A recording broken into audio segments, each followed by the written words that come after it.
Hello and welcome to another episode here in Yabong Pilipinas.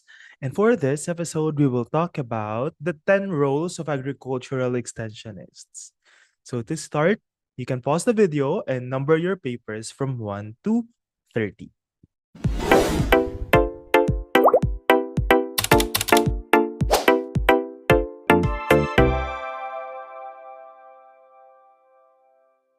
If you are new here, I am Josh, and my mission here in Yabong Pilipinas is to democratize access to agricultural education.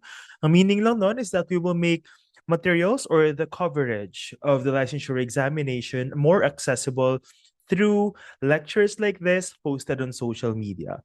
So ayun yung mission, and my ganaps ngayon is that I am posting every Mondays, Wednesdays, and Fridays hanggang makover ko lahat ng mga biggest topics for the licensure examination for agriculturists.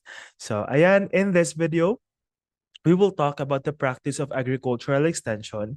And before we talk about all of the roles of the agricultural extensionist, magkakaroon lang tayo ng parang mga questions. I think 1 to 30 ngayon siya.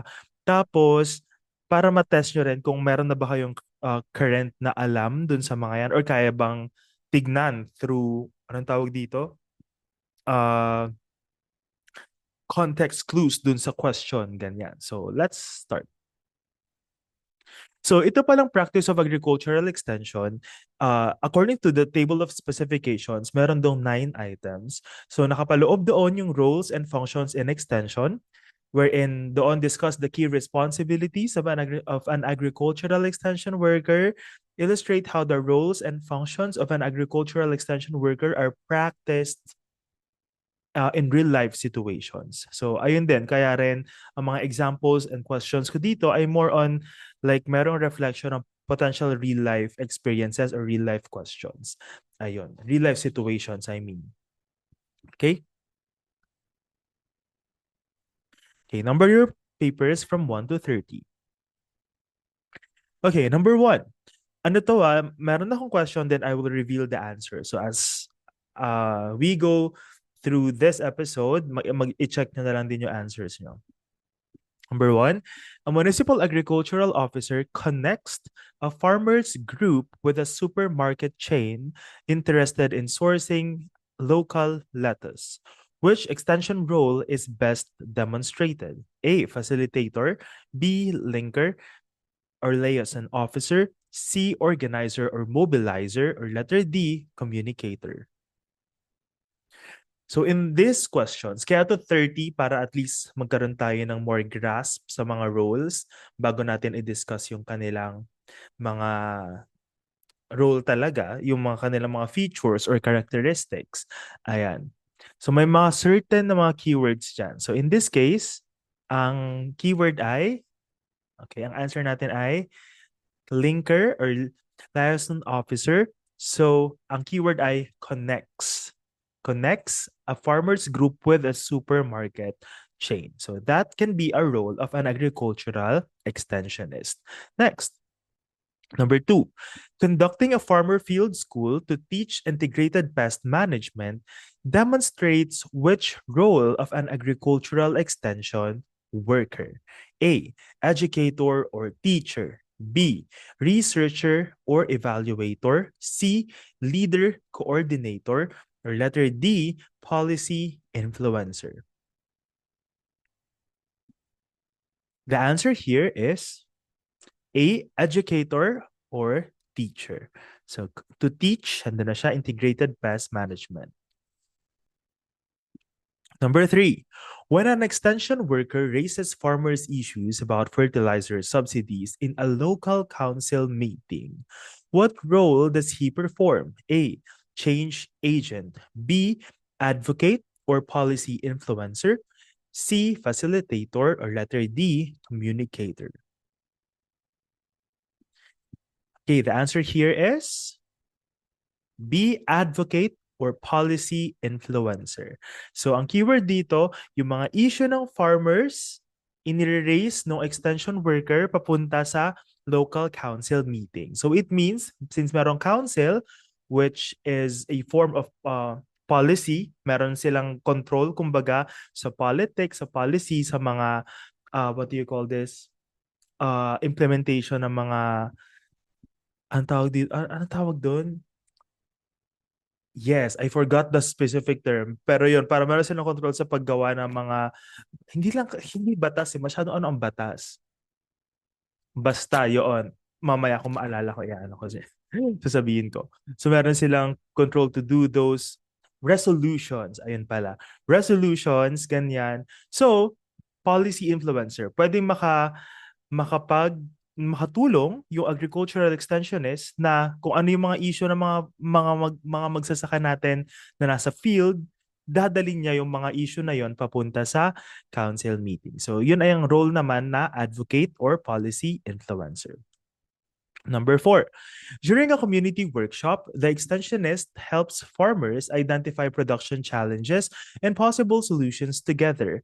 This is an example of being a facilitator, educator, B a facilitator, B educator, C researcher, or letter D policy influencer. Again, pala, you can pause the video kapag nagsasagot ka para at least may time ka to think. Again, hindi naman super duper time pressure talaga pag nasa board exam ka na. Ang kailangan mo lang gawin talaga ay take your time kapag nasa board exam ka na. So, you can pause the video. The answer here is facilitator.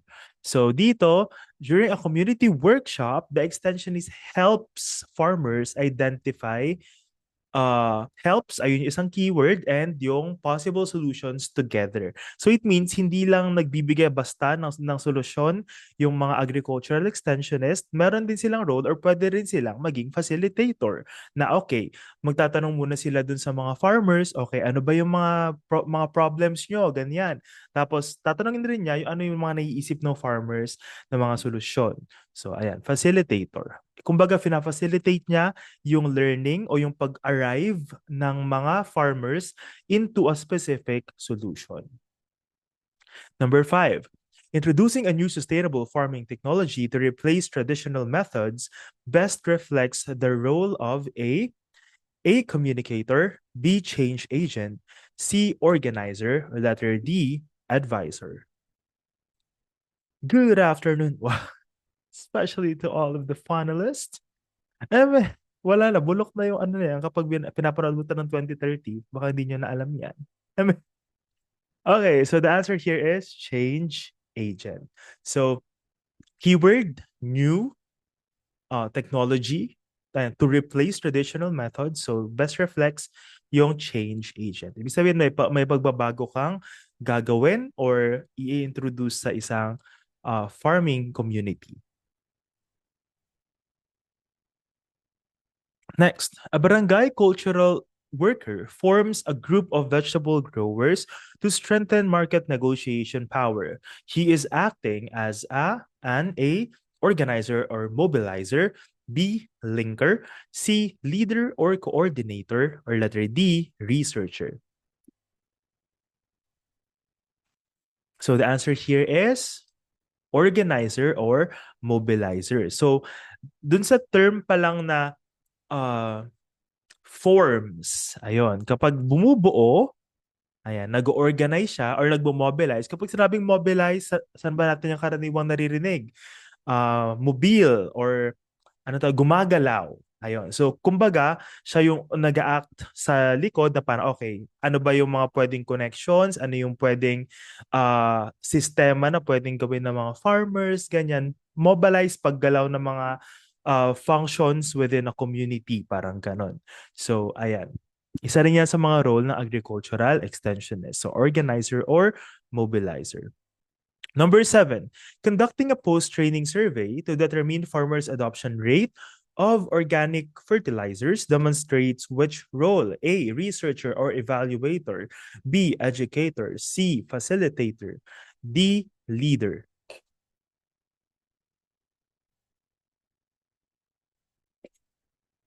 So the answer here is letter A, researcher or evaluator. So, diyan, and for example, in our microgreens project, whenever we have outreach, kunwari sa mga estudyante or sa mga members of the community, what we are actually doing is After the program, meron kaming pinapamigay na parang evaluation sheet para makita rin natin, sinama kayo, makita rin namin kung ano yung comment nila kumbaga dun sa training na naganap. So meron kaming ganun na parang pa-survey after the program or after our extension activity. Ganyan. So ayun, post-training survey. Kasi yun, gagamitin namin yan para una, i-evaluate kung effective ba yung naging ano namin, yung naging training namin. Aside from that, para makita rin namin kung okay, saang portions ba yung mas kailangan ng atensyon. For example, sa lesson A ba, lesson B, lesson C, or lesson D? Something like that. Number 8, the extension officer coordinates multiple agencies to implement a watershed rehabilitation project. What role does this describe? A, communicator, B, leader or coordinator, C, organizer, or letter D, policy influencer. Okay.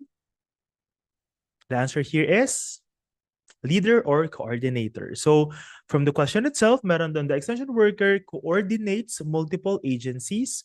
So the extension worker or the extension officer now works na parang tinitingnan niya, okay, ano yung mga possible na mga sectors na pwedeng mag-work together. So ayun, isa rin yan sa mga role ng agricultural extensionist. So example na naman from our microgreens project, sabi ko nga, here in agricultural extension, I'm not only banking with the technical stuff.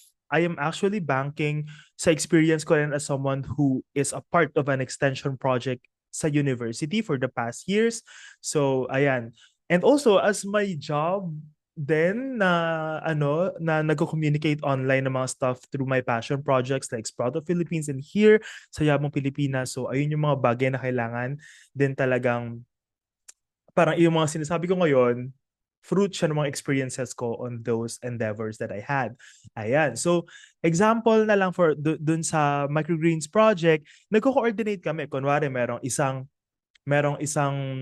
organization na parang lumapit na, okay, meron po kaming balak na ganitong project. Tapos pumunta sila sa amin as a source of knowledge, then we can coordinate to other sectors. For example, okay, meron kaming pwedeng hilain ng mga volunteers from this organization. So we can coordinate papunta doon sa proyekto na binigay sa amin or ibibigay sa amin ng isang organization. So parang linking different sectors together. So isa rin yun sa mga role ng mga extensionists natin. Okay, number 9. Giving technical advice to a cooperative about proper composting techniques shows the extensionists as A advisor or consultant, B communicator, C researcher, or letter D facilitator.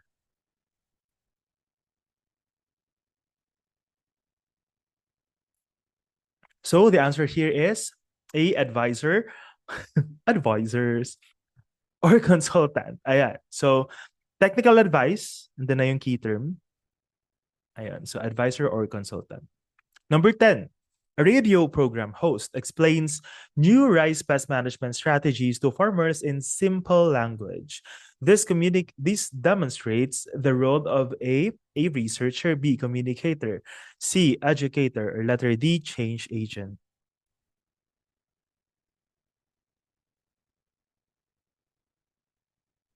So the answer is B communicator. So keywords from the question: explains, simple language.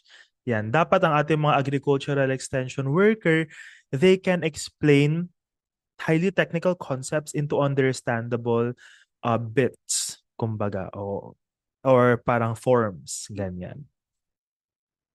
Number 11, when an agricultural extension worker helps link local producers to government loan programs, what dual roles are being combined? A, leader and educator. B, facilitator and linker. C, researcher and advocate. Or letter D, organizer and advisor.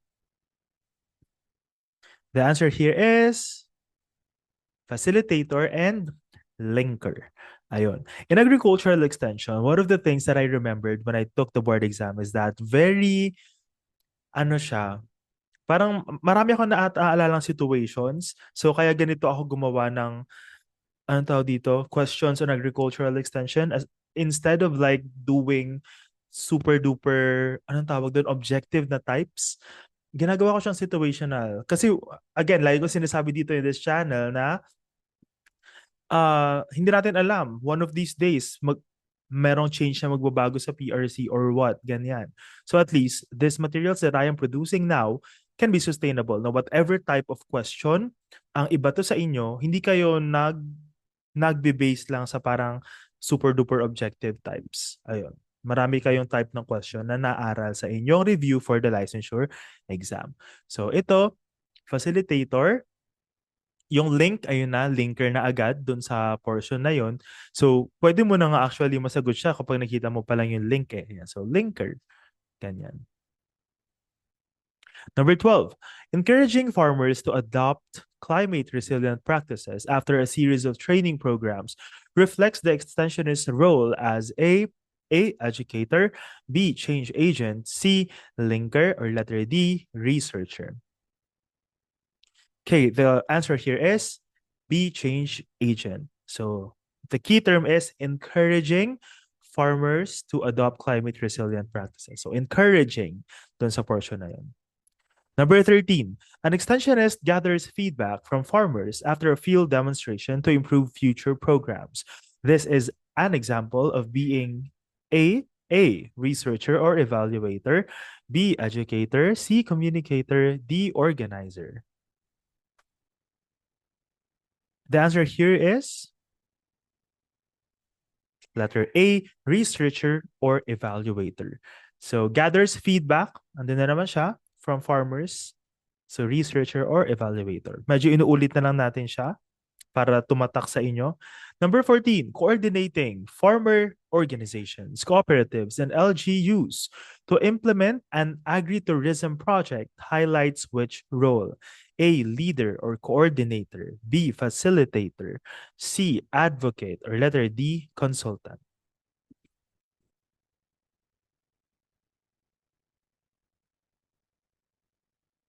The answer here is A, leader or coordinator, from the term coordinating.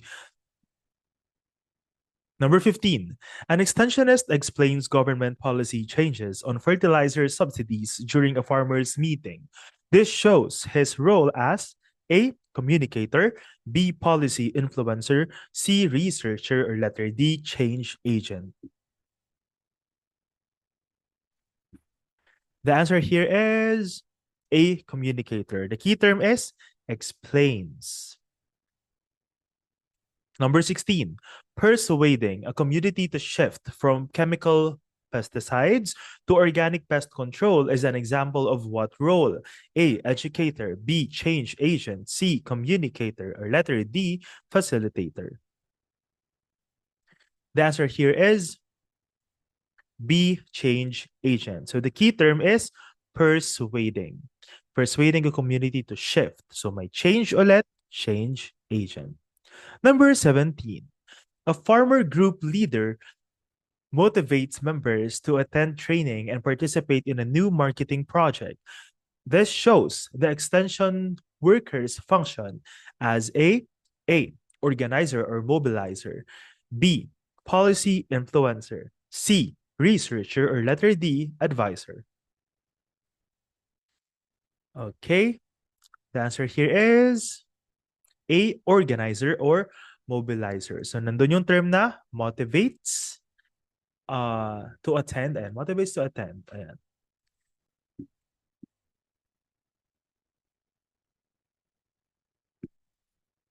Number 18, reviewing the outcomes of an agricultural youth camp to identify improvements for next year's activity demonstrates which extension role? A, researcher or evaluator, B, educator, C, coordinator, or letter D, facilitator.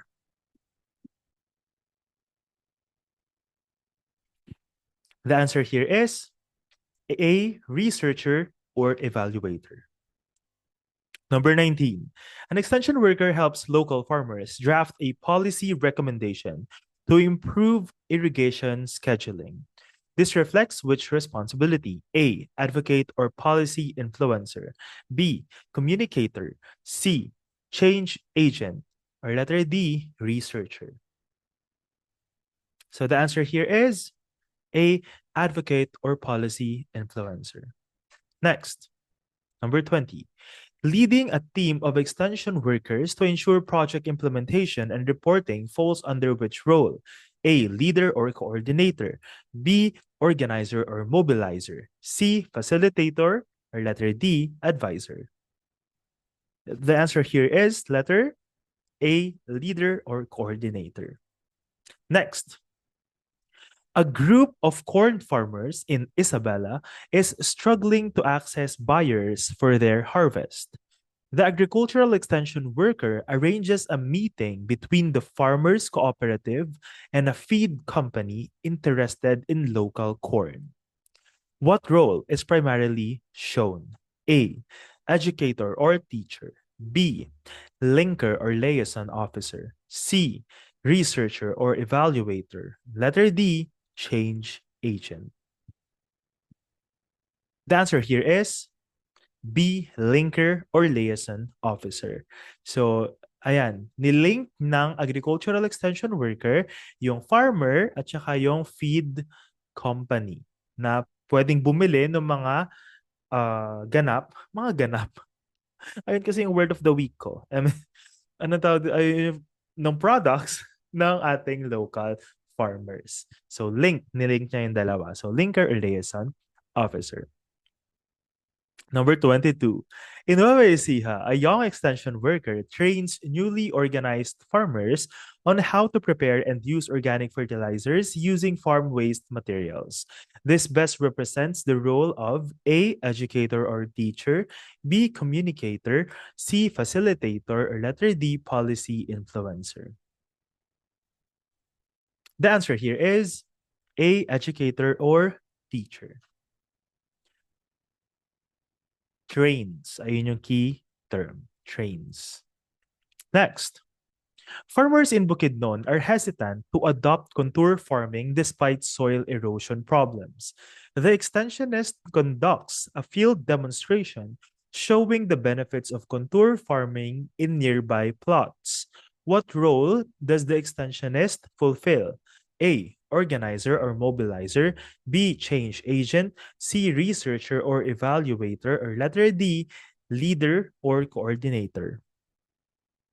The answer here is B. Change agent. Again, meron tayong ini-introduce na bagong technology or bagong practice.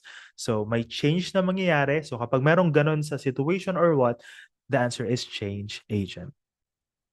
Number 24, during a community consultation, the extension worker encourages farmers to identify their main challenges in vegetable production before suggesting solutions. What role is being demonstrated? A. Facilitator. B. Communicator. C. Policy influencer. Or letter D. Educator. So the answer here is facilitator. Again, fina-facilitate na extension worker yung ideation or yung pagbubuo ng ideas o kaya solusyon sa ating mga farmers. So, ayun, encourages farmers to identify their main challenges bago siya mag-suggest ng solusyon. So, nagiging collaborative kumbaga. Fina-facilitate na extension worker yung problem solving. Number 25, a provincial extension officer presents farmers' complaints about irregular irrigation schedules during a meeting with the National Irrigation Administration. This is an example of which role? A. Advocate or policy influencer. B. Researcher or evaluator. C. Linker or liaison officer. Letter D. Facilitator. The correct answer here is letter A. Advocate or policy influencer. Again, meron na namang government agency na nandyan. So, National Irrigation Administration, tas may meeting, yung complaints. So, policy influencer or advocate. Number 26, a cooperative of rice farmers is disorganized and inconsistent in their participation. The extension worker helps them elect officers, draft bylaws, and register with the CDA. The extensionist acts as a A, organizer or mobilizer, B, leader or coordinator, C, researcher or evaluator, or letter D, communicator. So the answer here is organizer or mobilizer. So si extension worker, inorganize niya yung parang cooperative doon sa lugar na yon. Number 27, after conducting a series of training sessions in vegetable production, the extensionist gathers data to assess how many participants actually applied the new techniques on their farms. This shows the role of A, researcher or evaluator, B, educator or teacher, C, change agent, or letter D, communicator. So the answer here is gathers data, A, researcher or evaluator. Number 28. A municipal agricultural officer leads a multi-agency team in implementing a farm-to-market road project to improve farmers' access to markets. This demonstrates the role of A, leader or coordinator, B, facilitator, C, policy influencer, or letter D, organizer or mobilizer. The answer here is a leader or coordinator. So the key term there is leads, a multi-agency team in implementing the project. Number 29, a group of livestock raisers seeks advice on how to reduce feed cost. The extensionist visits their farms, assesses feed sources, and recommends least cost ration formulations. What role does the extensionist worker play here? A, advisor or consultant, B, educator, C, facilitator, D, change agent. So the answer here is A, advisor or consultant. And lastly, to raise awareness about safe pesticide use, an extension worker hosts a local radio program where farmers can call and ask questions about proper handling. This activity shows the extensionist role as A, communicator, B, educator, C, organizer or mobilizer, or letter D, leader or coordinator. The answer here is A, communicator. So the key term is raise awareness. Okay, so here are the roles of agricultural extensionists. I hope that by this time, medyo nagkaroon na kayo ng glimpse or idea talaga sa mga roles na yon. Most of the questions about this probably would be like looking for context clues. Ibig sabihin sa isang, for example, dun sa question mismo, mayroon na talaga dong clue kung ano yung sagot. Ganyan, pagkarating sa board exam. So tignan natin. Una, ang isa sa role ng agricultural extension worker is educator. Ayun, again, kapag ikaw ay isang agricultural extensionist or ikaw ay isang extension worker, hindi lang limited sa isa yung trabaho mo. Kaya nga to 10, ibig sabihin lahat ng to, pwede mo siyang maging trabaho. Ayun. So educator or teacher educates farmers on new technologies, practices, and management skills. So educates. Ayun yung key term. Next, communicator delivers information from research institutions to farmers and brings feedback from farmers to scientists or policy makers. So kumbaga siya yung pumapagitna. Ayun nga, ang sabi ko dati, what made agricultural extension really interesting for me is the communication part, which means i-bridge mo yung farmers at saka yung mga teknolohiya na nandoon sa ating science portion. Ayan. So, communicator. Iko-communicate mo sa bawat sector yung mga ideas nila o kaya kung ano yung improvements or benefits na pwedeng mangyari sa bawat sector na yun. Next is facilitator. So, organizes and supports group learning, planning, and action. So, sa facilitator naman, if you notice sa mga questions kanina na may kinalaman ng facilitator is that karaniwan ng mga situation is merong problem solving na nangyayari. So, kapag ikaw yung extension worker, tas nililid mo lang sila papunta doon sa solution, ganyan. So, that is the role of a facilitator. Next is advisor or consultant, gives technical guidance on production, post-harvest, and marketing. So especially as example, kaya nga napakahalaga na meron tayo nitong agricultural extension. Bakit hindi na lang isang subject? Na kapag extension ka lang, extension lang talaga yung ano mo, yung parang major mo. Kasi yun lang yung i-take mo sa licensure. Kasi dapat knowledgeable ka rin talaga sa ibang fields like soil science, business portion, sa crop science, animal science, crop protection. Kasi pag may knowledge ka on those basic, what do you call this? Basic subjects or core courses ng agriculture, pwede kang mag-give ng technical advice sa ating mga farmers. Next, linker or liaison officer links farmers with markets, credit institutions, input suppliers, and government programs. So this can also be a role ng isang agricultural extensionist. Next is organizer or mobilizer. So helps form farmers associations, cooperatives, and clusters. Ayan. So organizer or mobilizer. Next is change agent, encourages behavioral and attitudinal change toward improved practices. So, change. Pag i-adapt ba nila yung technology or what? Next is researcher or evaluator, participates in applied research, collects field data, and evaluates program impact. So, ayun naman yung role nila na mag-research din kung okay, effective ba yung ginawa natin, etc. Next is leader or coordinator, leads field activities and coordinates multi-agency programs.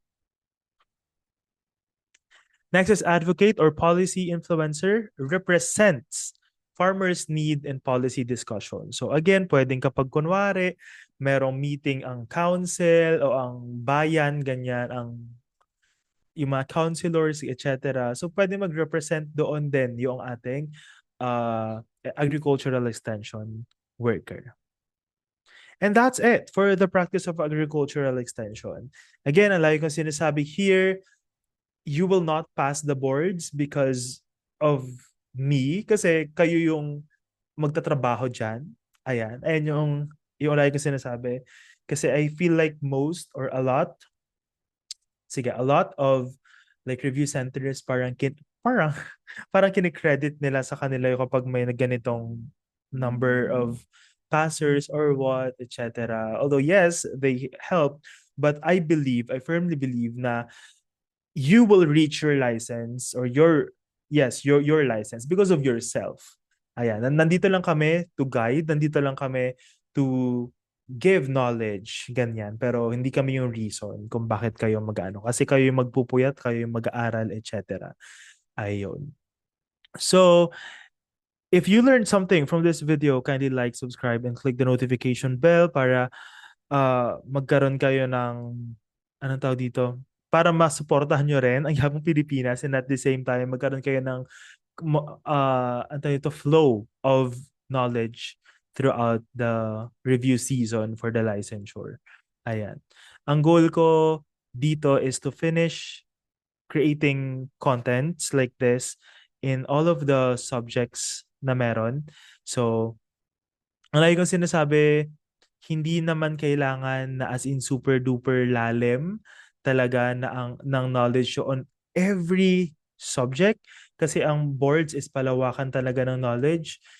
Ang isa sa mga naging technique ko when I studied for the licensure exam is that lalawakan ko muna yung alam ko, tapos kapag may time pa, pwede ko siyang palalimin. Parang ganon. So, ayun yung i-focus ko na gawa ng contents here in Yabong Pilipinas.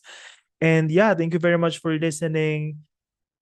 If you have your friends na gusto mong pumasa ng licensure examinations with you, kindly share this video to them para sabay-sabay kayong papasa at magiging registered agriculturist at the end of the year. Thank you very much for listening. See you in the next episode. Bye.